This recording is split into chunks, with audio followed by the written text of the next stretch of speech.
وما أرسلناك إلا رحمة للعالمين.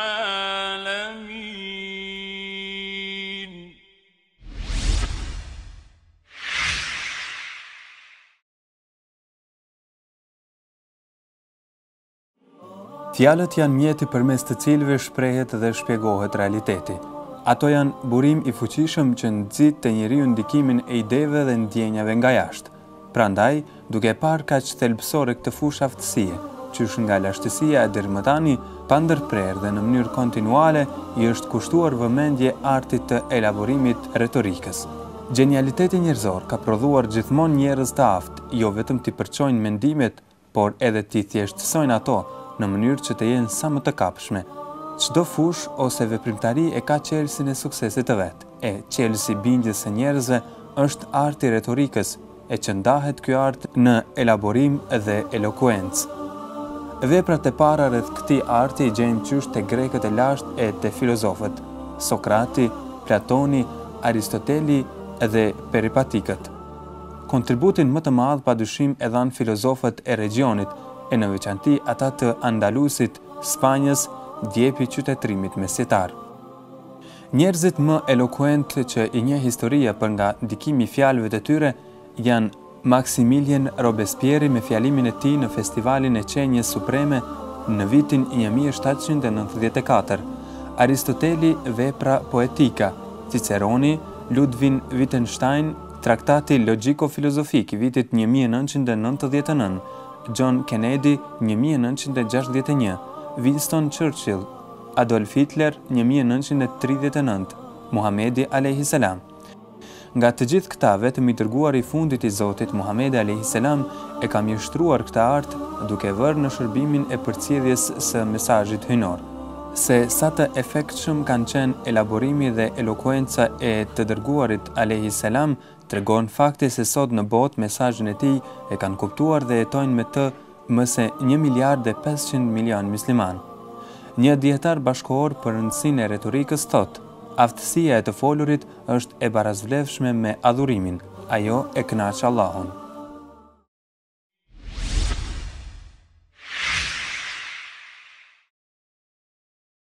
أعوذ بالله من الشيطان الرجيم بسم الله الرحمن الرحيم الحمد لله رب العالمين والصلاة والسلام على رسولنا محمد وعلى آله وصحبه وسلم تسليما كثيرا.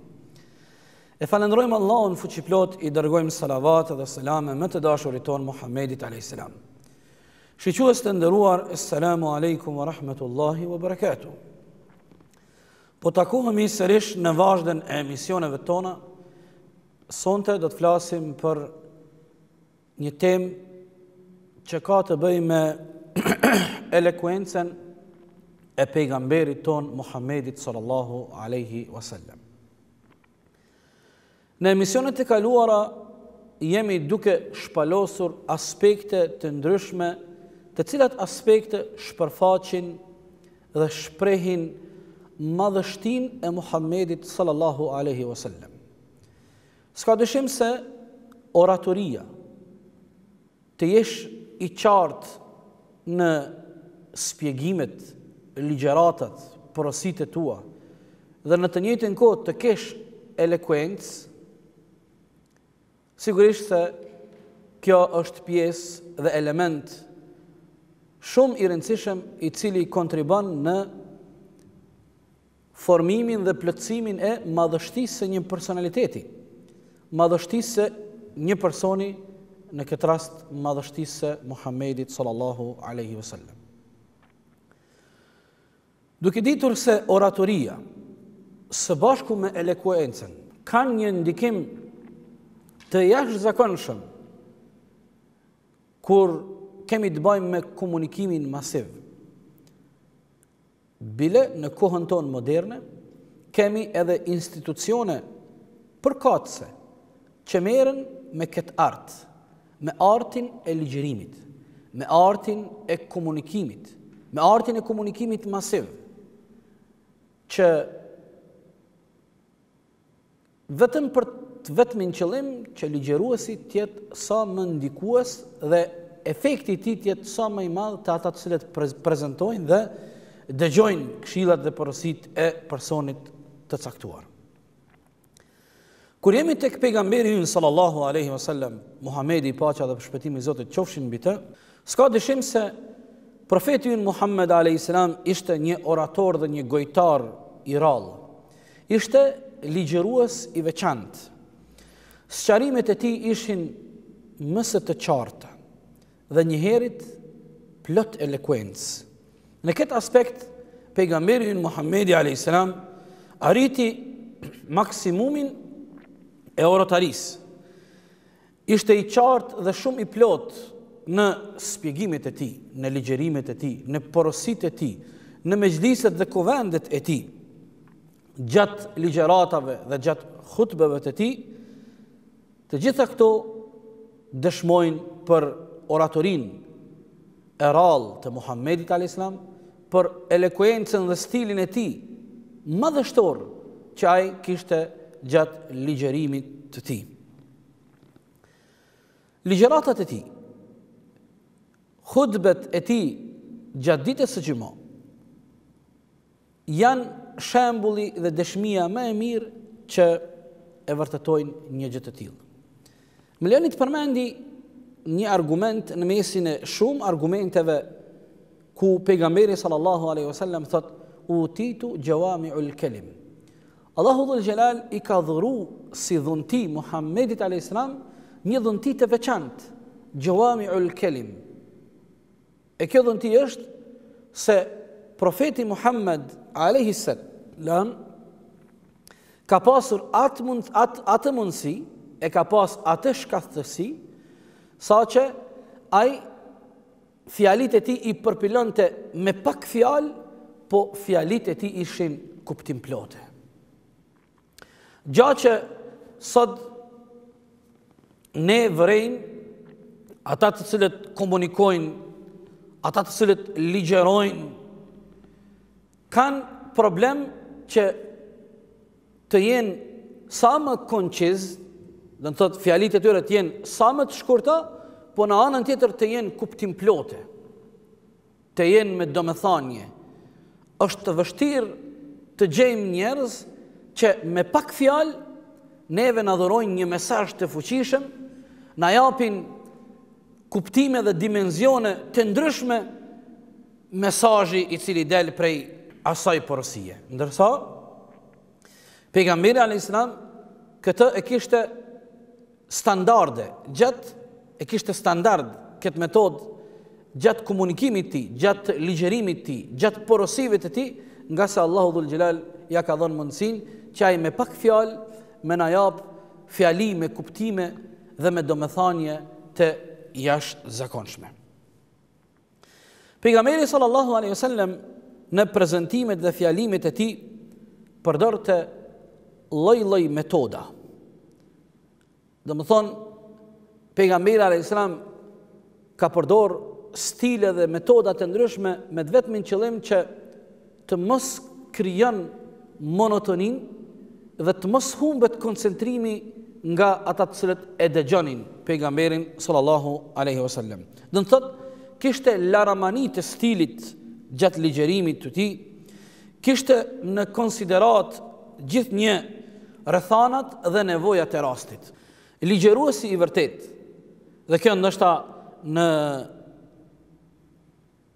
aspekt të veçantë ka të bëjë me hoxhallarët, me thirrësit në islam, të cilët merren me predikime, të cilët merren me ligjërata, duhet ta kenë parasysh këtë fakt, se pejgamberi alayhis salam çdo herë ka pasur në konsiderat rrethanat dhe nevojat e rastit përkatës. Rrethanat dallojnë prej rrethanave tjera.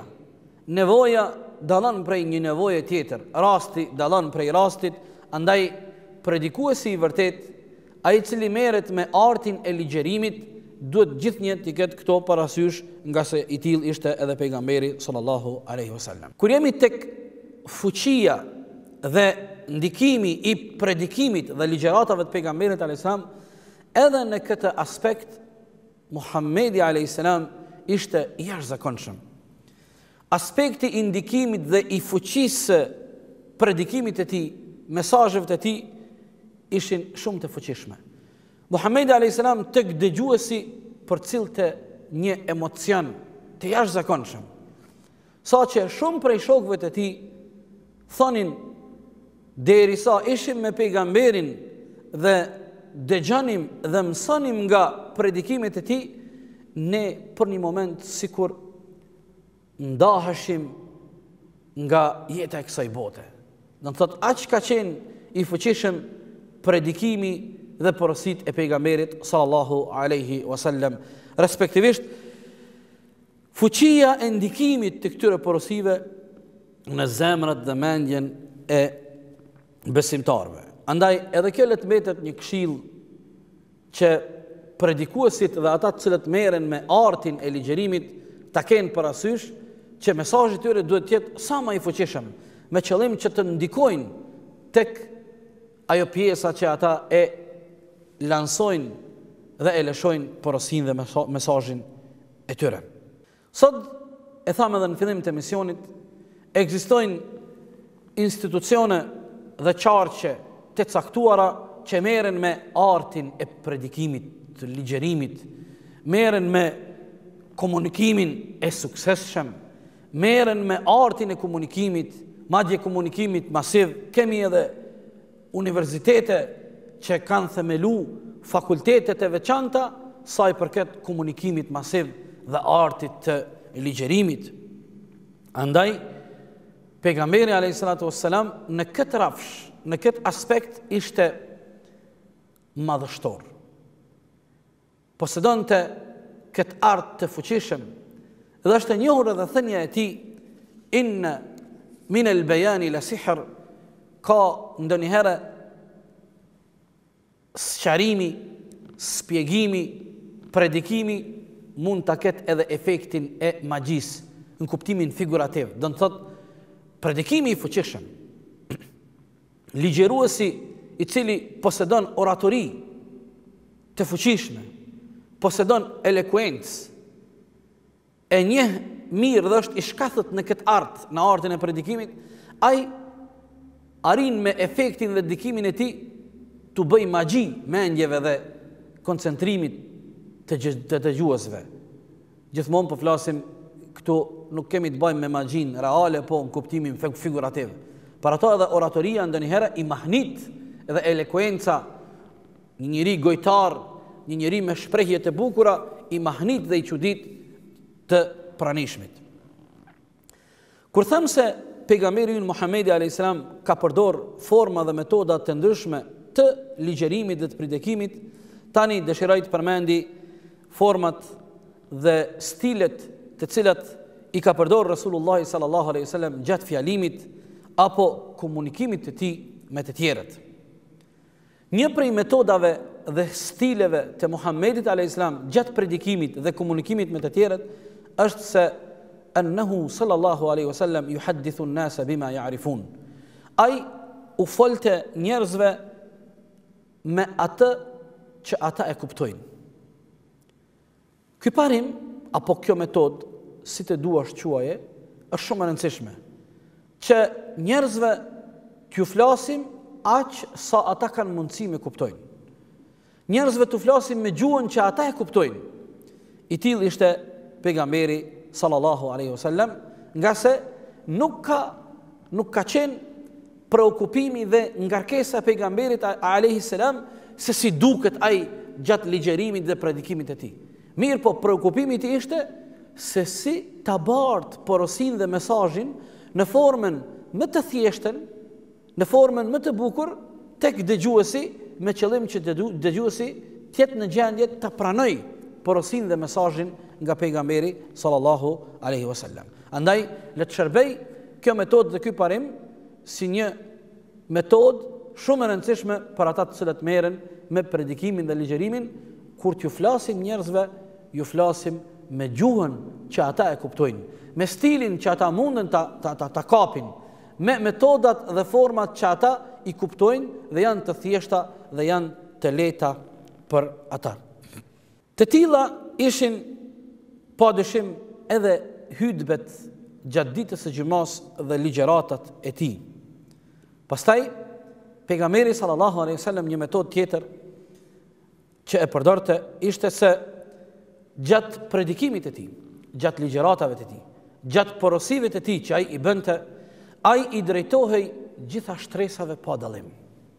Pejgamberi alayhis salam ka predikuar dhe ka porositur për gjitha stresat. Nuk e ka anashkalu ndonjë shtresë të veçantë prej shtresave të tjera.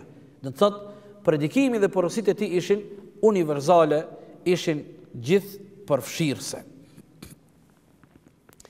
Një metodë tjetër dhe një aspekt tjetër i stilit të ligjërimit dhe komunikimit të pejgamberit sallallahu alaihi wasallam është se Rasulullah sallallahu alaihi wasallam kishte gjithnjë në konsiderat edhe kohën apo kohëzgjatjen e predikimit të ligjëratave, një element shumë i rëndësishëm.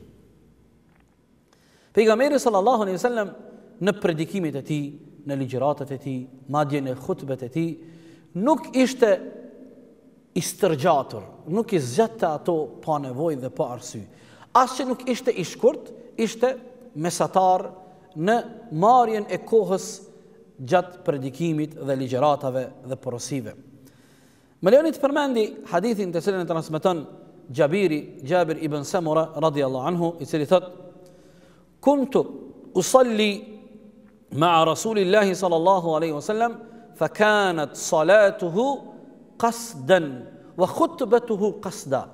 Thot Jabiri radhiyallahu anhu: "Jam falur me të dërguarin e Allahut, paqja dhe shpëtimi i Zotit qofshin mbi të. Hutbeja, ligjërata gjatë ditës së xumës ishte mesatare për nga koha, për nga kohëzgjatja, si dhe namazi i tij për nga kohëzgjatja ishte po ashtu mesatar." Do të thotë pejgamberi sallallahu alaihi wasallam ka preferuar një gjë të tillë. Pastaj transmeton po ashtu në koleksionin e vërtetë të Imam Muslimit Abi Wa'il, i cili thot: "Khatabana Ammarun fa awjaza wa ablagha." Thot një ditë na mbajti një hutbe në ditën e xumës Ammari dhe ishte i shkurtër. Thot ishte hutbeja e tij ishte shumë përmbajtësore. Mirë po ishte i shkurtër në kohën e tij.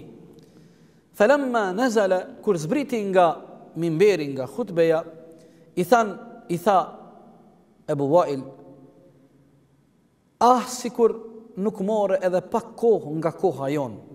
Ah, sikur nuk e zgjate edhe pak hutben, nga se si duket u shpejtove dhe u ngute pak."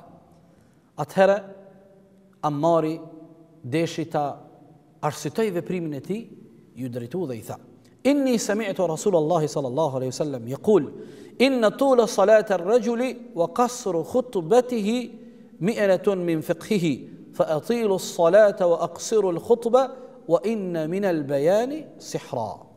Pejgamberin alayhis salam e kam dëgjuar duke thënë: ai i cili e zgjat namazin gjatë ditës xumë dhe hutben e tij nuk e mban të gjatë, e shkurton, thotë kjo tregon në diturinë e thellë apo në fikhun e këtij imami. Andaj vazhdon hadithi: zgjateni namazin, shkurtojeni hutben, dhe prej oratorisë dhe sqarimit ka edhe magji, ka efektin e magjisë në kuptimin e ndikimit. Do të thotë pejgamberi sallallahu alaihi wasallam ka porositur që hutbeja të mos jetë e gjatë. Në anën tjetër, namazi të jetë më i gjatë. Mirë po, kjo është relevante, nga se në rrethanat e caktuara, sikur tham në fillim të emisionit, pejgamberi alayhis salatu wassalam ishte mjeshtër i predikimit dhe i ligjërimit dhe çdo herë kishte në konsiderat rrethanat dhe rastin e caktuar. Andaj, nëse ne në kohën tonë fjala vjen një imam gjatë hutbes së tij do të ishte hutbeja e tij vetëm 5 minuta, me të vërtet është shumë e shkurt dhe shumë e shpejt, nga se nevoja dhe kërkesat tona tani në kohën tonë për xhamatlit dhe njerëzit që vinë dhe frekuentojnë xhamin janë më të mëdha, andaj edhe kjo nevojë dhe këto kërkesa e shtyn hoxhin khatibin që ta zgjat hutbën e tij, mirë po jo edhe ta tepron, nga se tham parimi i radhës që pejgamberi alayhis salam ka pas parasysh është se pejgamberi alayhis salam ka pas gjithnjë në konsiderat kohën e njerëzve. Faktikisht kohëzgjatjen e hutbes, nga se njerëzit janë në punë, njerëzit mund të jenë të moshuar, njerëzit mund të jenë të sëmur, e kështu me radhë, andaj duhet që hoxha i cili ligjeron ditën e xhumë të ketë në konsiderat kohëzgjatjen e hutbes dhe kohën dhe obligimet e xhamatlive, atyre të cilët vinë për me kry namazin, dhe unë kisha me thanë derisa jemi tek kjo çështje. Ky është mendimi im personal, Allahu e din, ndoshta më i gaboj, ndoshta më i t'ja qelloj, mirë po sa më përket, sa më unë mendoj që çdo ligjërat në vendin ton që është më e gjatë se 25 minuta, eventualisht 30 minuta, mendoj se është e tepruar dhe është e panevojshme, me përjashtim kur mund të ketë ndonjë moment apo ndonjë arsye të veçantë, mirë po preferoj dhe njëherit kërkoj në mënyrë miqësore prej gjithë miqve dhe kolegëve të mi që hutbeja e ditës së xumës mos të jetë më e gjatë se 25 minuta, eventualisht maksimumi 30 minuta, nga se ato janë të mjaftueshme për një khatib i cili dëshiron ta prek një çështje të caktuar, një temë të caktuar dhe të nxjerr pastaj mësime dhe të përcjell porositë tek xhamati në këtë aspekt. Tham, pejgamberi sallallahu alaihi wasallam ka qenë shumë i kujdesshëm në ruajtjen e kohës së të tjerëve dhe ka pas në konsiderat kohëzgjatjen gjatë predikimit e tij. Dhe kjo ka qenë standarde. Mirë po, ndonjëherë ka pas edhe përjashtime, ndonjëherë pejgamberi sallallahu alaihi wasallam ka ndodhur që i ka zgjat ligjëratat e tij jashta atij orarit të rëndom që janë mësu muslimanët, sikur transmeton Amri në koleksionin e vërtetë të Imam Muslimit, thuhet na fali pejgamberi sallallahu alaihi wasallam namazin e sabahut, dhe posa e fali namazin e sabahut u ngrit dhe hypi në mimber në hutbe dhe filloi të na flas derisa erdhi koha e drekës. Pastaj zbriti, e falem namazin e drekës, pastaj prap u ngjit dhe u ngrit në hutbe dhe filloi predikimin e tij deri në kohën e ikindis. Pastaj kur erdhi koha e ikindis, zbriti, e falem ikindin, pastaj prap u ngrit në mimber, hypi në hutbe dhe filloi dhe vazhdoi predikimin e tij deri në perëndim të diellit. Do të thotë pothuajse më shumë se një gjysmë të ditës pejgamberi sallallahu alaihi wasallam e ka zgjat predikimin e tij, porositë e tij, ligjëratat e tij. Mirë, po kjo ka qenë e veçantë. Kjo nuk ka qenë metodë standarde e pejgamberit sallallahu alaihi wasallam, mirë po ka qenë rast i nevojshëm që në momente të jashtëzakonshme pejgamberi sallallahu alaihi wasallam ka përdor edhe këtë metodë. Ne shiques të nderuar, do të ndalemi të bëjmë një pushim të shkurtër e pas pak do të kthehemi në pjesën e mbetur që të vazhdojmë me pjesën e mbetur të ligjëratës tonë inshallahu taala.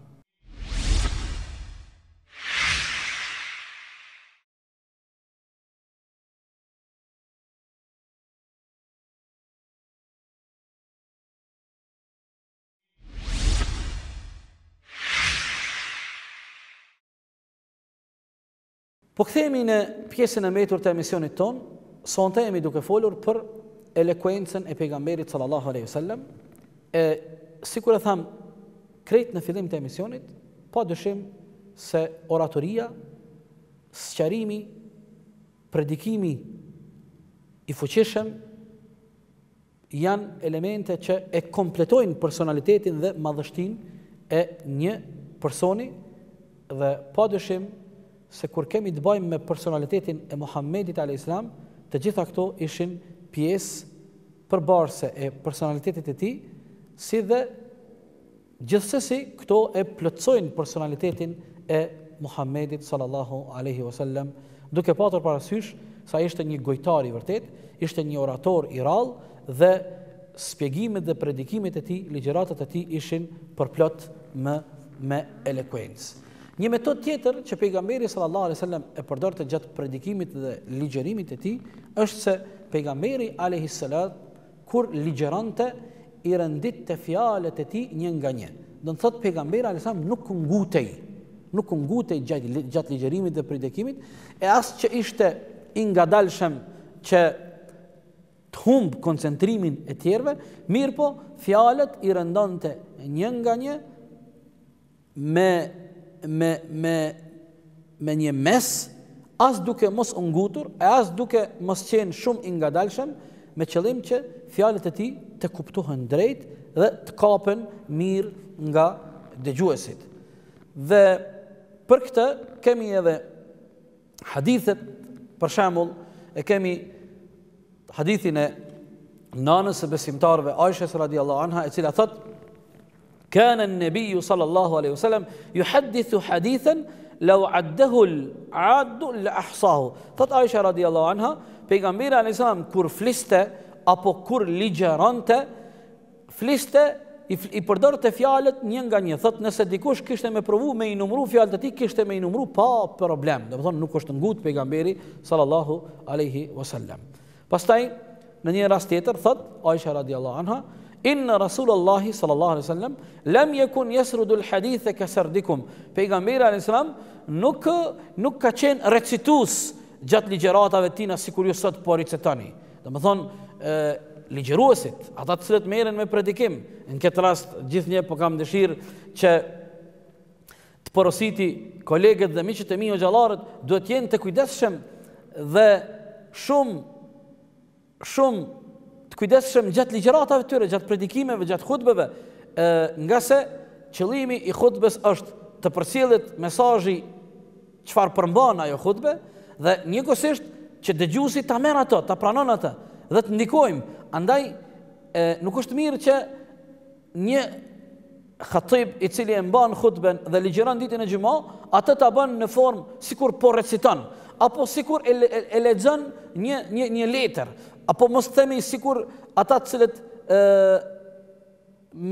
merren me poezojmë me gjëra të tilla dhe humbet kuptimi pastaj dhe esenca dhe bukuria dhe përmbajtja madhështore që mund ta përmban hutbeja që hoxha i drejtohet xhamatit të tij.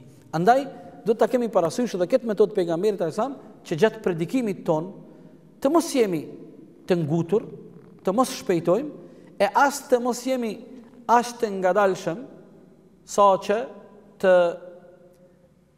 e humbim koncentrimin e dëgjuesve apo shiquesve, mirë po të jemi mesatar në predikimin dhe në ligjërimin ton.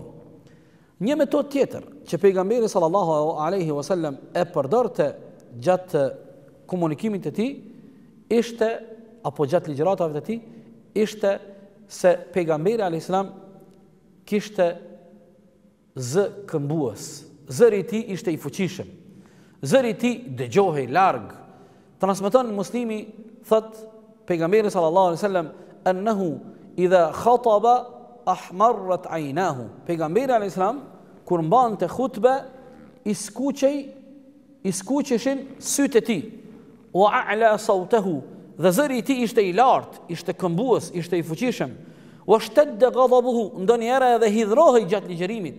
Hatta ka'annahu mundhiru jayshin, thot ndonjëherë kemi pas përshtypjen kur predikonte dhe ligjëronte pejgamberi alayhis salam, sikur po i drejtohej ushtrisë së tij, sikur një komandant apo një epror i cili i drejtohet ushtrisë së tij, i cili ka për qëllim të prek emocionin e ushtarëve, të ngrit moralin e ushtarëve, nga sa ata pas pak do të takohen me armikun, i tillë ishte pejgamberi alayhi salatu wassalam në predikimet dhe ligjëratat e tij. Edhe kjo metodë dhe ky stil është shumë më rëndësi edhe për hoxhallarët ton, për arsye se nuk duhet hoxha në ditën e xumës kur hyp në hutbe që xhamatin e tij ta vënë në xhum.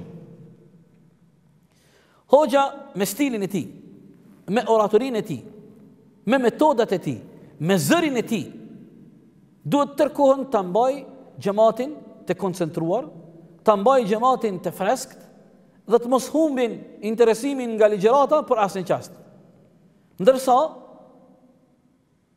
komplet humbet efekti i ditës së xumës, i porosive që pritën të miren nga dita e xumës Nëse po e zojmë, nuk i kemi parasysh këto metoda të cilat pejgamberi sallallahu alaihi wasallam i ka jetësuar në jetën e tij praktike gjatë predikimit, gjatë ligjerimit, gjatë porosive e kështu me radhë.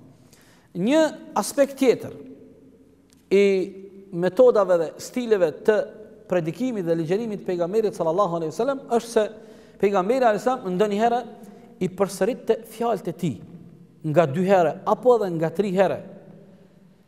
Përsëritja e fjalëve apo e fjalive ka për qëllim që të arrihet ndikimi i duhur tek dëgjuesi, ka për qëllim që kuptimi i asaj të jetë më i qartë dhe më i fuqishëm. Andaj pejgamberi sallallahu alaihi wasallam praktikonte këtë metodë, nga se donte që porositë e tij të kapen mirë.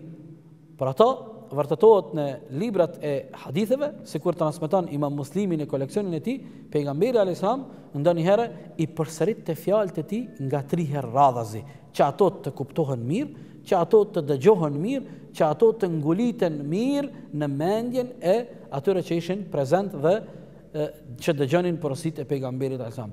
Andaj edhe Imam Buhariu, duke e patur parasysh këtë metodë të pejgamberit gjatë predikimit, e ka një kapitull në koleksionin e tij, Bab man aada al-hadith thalathan li yufhama anhu. Kapitulli kur përsëritet një hadith 3 herë me qëllim që ai të kuptohet sa më mirë. Një metodë tjetër, të cilën pejgamberi sallallahu alaihi wasallam, mirë, më lejoni para se të dalte metoda tjetër të përmendi 1 apo 2 shembuj sa për ilustrim që vërtetojnë këtë se pejgamberi alaihi salam i ka përsëritur ndonjëherë nga 3 herë gjërat e njëjta që ato të kuptohen drejt. Pejgamberi sallallahu alaihi wasallam, sikur tregon Abu Huraira radhiyallahu anhu, ishte një herë një ditë i shtrirë dhe filloi të flet për gjunahet e mëdha. Dhe filloi të numëron disa prej gjunave të mëdha. Dhe kur erdhi tek gjunahu i madh, qawlu zuri wa shahadatu zur, betimi i rrejshëm dhe shpifja, pejgamberi sikur ishte i shtrirë, u ngrit dhe u ul mirë në pozicionin e tij dhe tha: "Ela wa shahadatu zuri wa qawlu zur", prej mëkateve të mëdha është padyshim shpifja dhe betimi i rrejshëm, shpifja dhe betimi i rrejshëm, shpifja dhe betimi i rrejshëm. Do të thotë pejgamberi azam deshti me tregu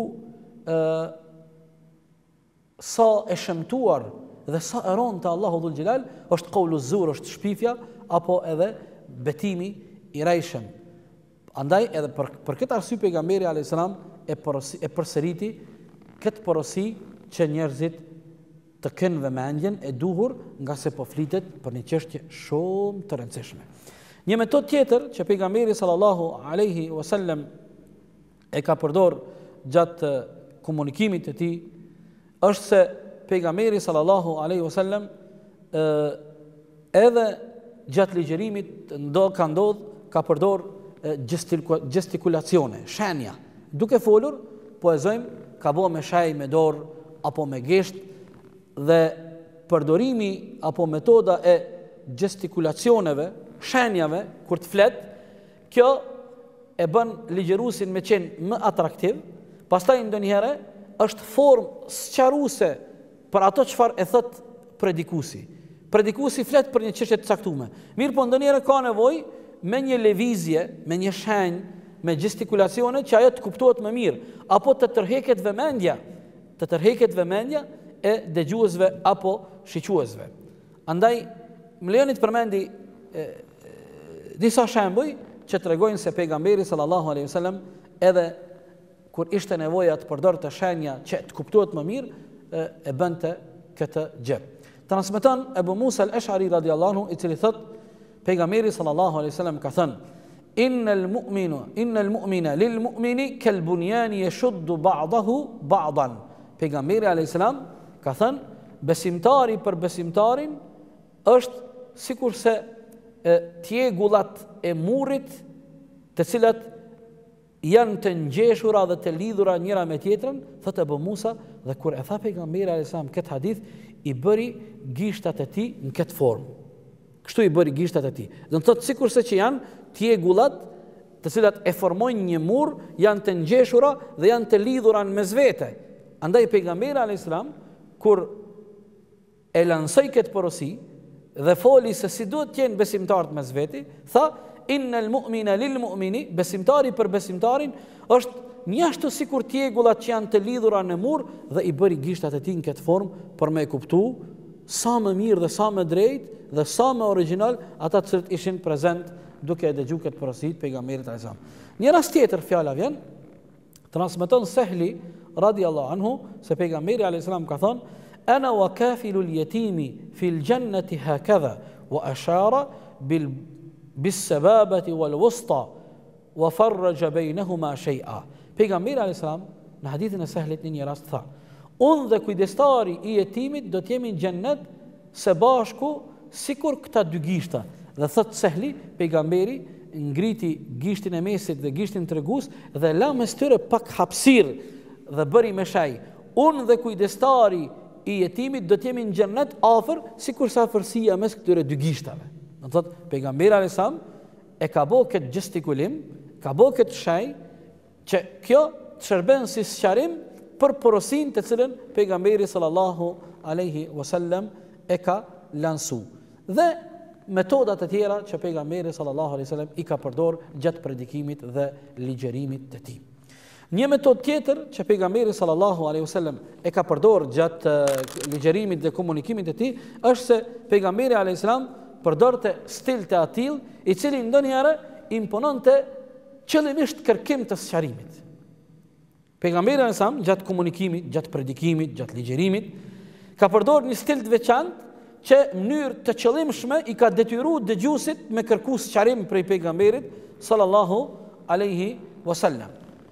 Më lejoni të marr një shembull që të jetë kjo metodë më e qartë dhe më e kuptuar. Pejgamberi alayhis salam në një rast porositi dhe tha: unsur akhaka zaliman aw madhluma, ndihmoje vllaun tënd zullumçar dhe atë të cilit i bëhet zullum. Dhe pejgamberi alayhis salam u ndal. Shokët e tij, ata të cilët ishin prezent, me njëherë u intriguan dhe me njëherë kërkuan sqarim nga pejgamberi alayhis salam nga kjo porosi. Nga se pejgamberi tha: ndihmoje vllaun tënd zullumçar dhe atij që i bëhet zullum. Shokët i thanë: o i dërguari i Allahut, ne e kemi të qartë dhe e dim se duhet ta ndihmojmë dhe duhet ta mbështetim personin të cilit i bëhet zullum. Mirë, po nuk e kemi të qartë si duhet ta ndihmojmë zullumçarin. A ka nevojë të ndihmohet zullumçari? Pejgamberi alayhis salam buzëqeshi nga se këtë e kishte bë qëllimisht në këtë formë dhe pejgamberi tha: zullumçari duhet të ndihmohet kur ne bëjmë përpjekje ta ndalim apo ta pengojmë atë nga zullumi, të mos e lejojmë që ai të vazhdon të bëjë zullum dhe pa drejtësi të tjerëve prap. Do të thotë edhe ky është një stil i pejgamberit sallallahu alaihi wasallam. Dhe metoda e fundit, sigurisht se metoda dhe stilet e pejgamberit alayhis salam gjatë ligjerimit të predikimit, komunikimit me të tjerët janë të shumta, mirë po ne jemi munduar me i prek ato që kanë më kryesorët, dhe metoda e fundit është se pejgamberi alayhis salam gjatë predikimit, gjatë ligjerimit, gjatë porosive përdorte edhe shprehjet që e kanë atë fuqinë e thirrjes. Sikur fjala vjen eyyuhal mu'minun, o ju besimtar. Ndonjëherë thonte eyyuhan nasu, o ju njerëz. Ndonjëherë thonte ma'asharal muslimin, o ju musliman të nderuar. Ndonjëherë thonte eyyuhal ikhwa, o ju vëllezër. Do të thotë pejgamberi alayhis salam gjatë predikimit, gjatë ligjerimit ka përdorur këtë shprehje duke i thirrur me qëllim që të tërheq vëmendjen e tyre.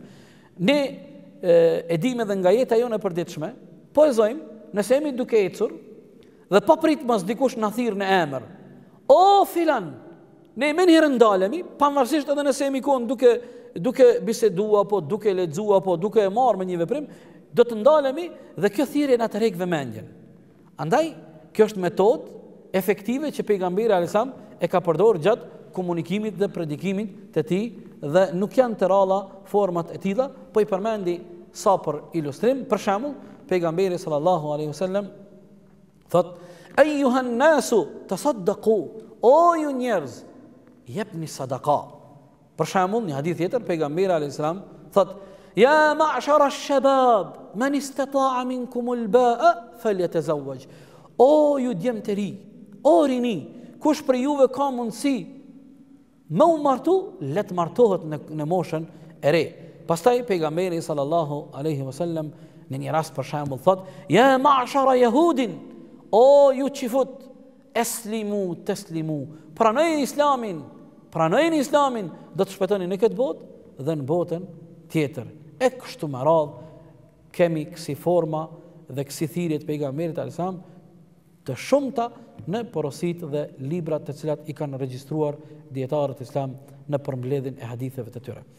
Shqyqyes të nderuar, u afruam në fund të emisionit dhe qëllimi ynë ishte që ne të zbardhim këtë aspekt të madhështisë së pejgamberit alayhis salam, i cili aspekt flet për elekuencën e Muhammedit sallallahu alaihi wasallam, sa i fuqishëm ishte ai në predikimit e tij, çfarë ndikimi dhe efekti të jashtëzakonshëm kishte gjatë ligjëratave dhe predikimeve të tij, nga se Allahu te baraka wa taala e kishte pajisur, i kishte dhuruar dhuntin e oratorisë dhe elekuencës.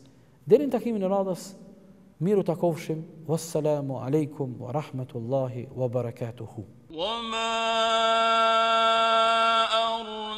أرسلناك